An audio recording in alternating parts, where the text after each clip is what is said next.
A Pocket Full of Kisses by Audrey Penn, illustrated by Barbara Leonard Gibson. Chester Raccoon sat in the hollow of a tree stump and pouted.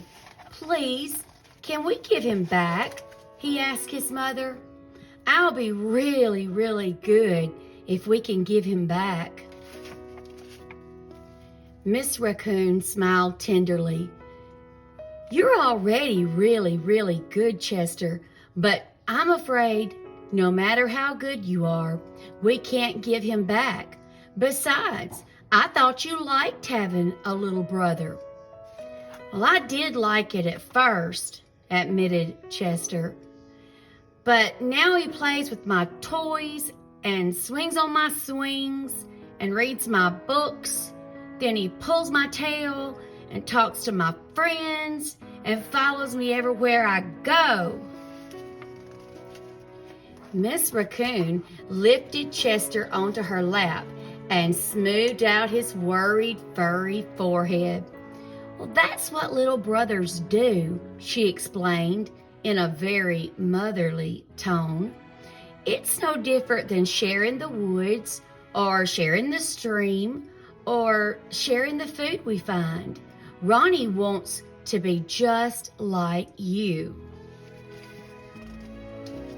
Miss Raccoon placed Chester on the ground and smiled at him with the soft, loving eyes he knew so well. "I think someone needs a kissing hand," she said, in a voice that was warm and inviting. She took Chester's hand in her own and spread open his tiny fingers into a fan. Leaning over, she kissed him right in the middle of his palm.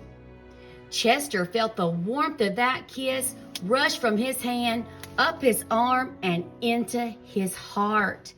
And when he pressed his hand to his cheek, he could hear his mother's words in his head. "Mommy loves you," they said. "Mommy loves you."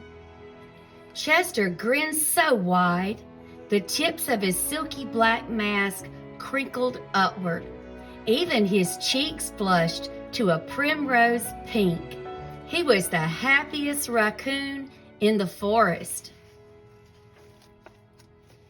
Then, in the blink of a moment, all the joy went out of the little raccoon.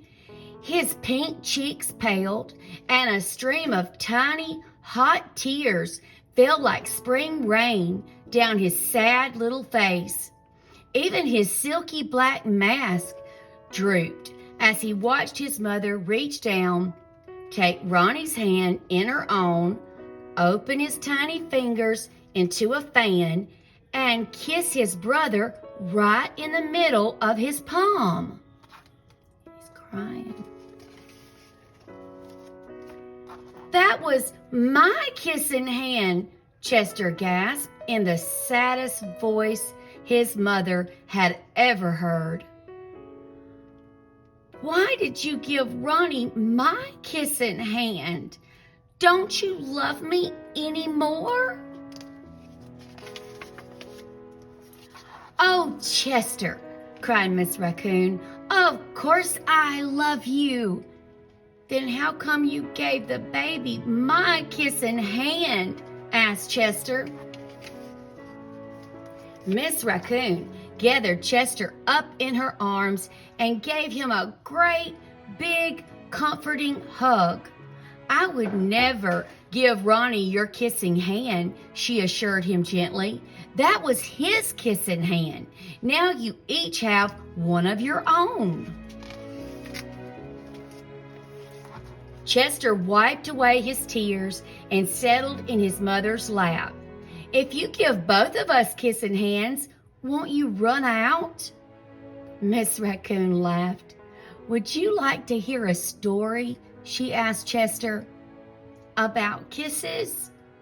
"About stars," said Mrs. Raccoon. "Every night, just before the sun goes down, it reaches out with its rays and touches every star in the universe, one by one, the stars light up and shine down upon us. Even on nights we can't see the stars, they're up there sparkling away. No matter how many stars fill the sky, the sun will never run out of light, and its rays will never stop reaching out to them. That's the way it is with kissing hands. When somebody loves you, their kisses are like the sun's rays, always there and always shining. No matter how many kissing hands I give you and Ronnie, I will never, ever run out. But you are right about one thing, Miss Raccoon told Chester. Ronnie's big brother widened his eyes and looked surprised. "What's that?" he asked his mother. "You are the big brother, and that deserves something extra special." Miss Raccoon put Ronnie on a swing, then took Chester's right hand in hers and spread open his tiny fingers into a fan. Leaning over, she kissed him right in the middle of his palm. "That kiss is for your pocket," she told him. "Take good care of it and keep it as a spare. You never know when a big brother might need a little extra care." Chester hugged his mother and romped away. "I love you too," he seemed to say.